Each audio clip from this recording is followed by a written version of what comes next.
国家卫生研究院甲阳明大学团队研究发现，讲癌细胞长期伫偏酸的环境会发展出一套真特别的适应的机制。不过，研究团队是强调讲，这甲咱民间讲的酸性体质是完全无关系。因未来会来研究讲，安怎来破坏癌细胞生化，找出新的治疗的方法。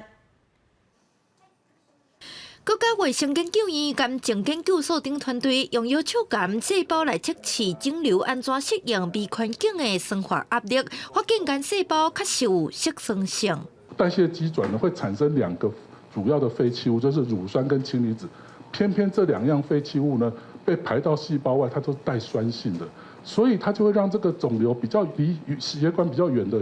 环境呢越来越酸，越来越酸。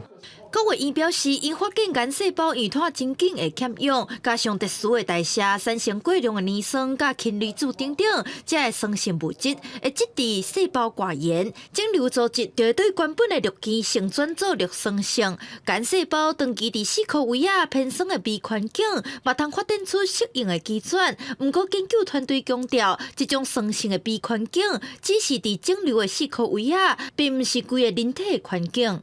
我们的研究是在研究肿瘤旁边的一些周遭的环境，那个地方是属于偏酸，并不是说癌症病人全身上下的体质都是酸的。国卫院嘛表示，人体的酸基值会维持伫正常范围，并未因为食特别的食物，也是讲啉基性水流的改变。呼吁民众莫听性酸性体质较会着癌的讲法。这项研究已经发表伫干净的学术期刊，期待未来有机会应用伫减低甚至迫害癌细胞生化适应的能力的相关治疗，提升病患的存活率。记者陈嘉文、曾俊佑台北报道。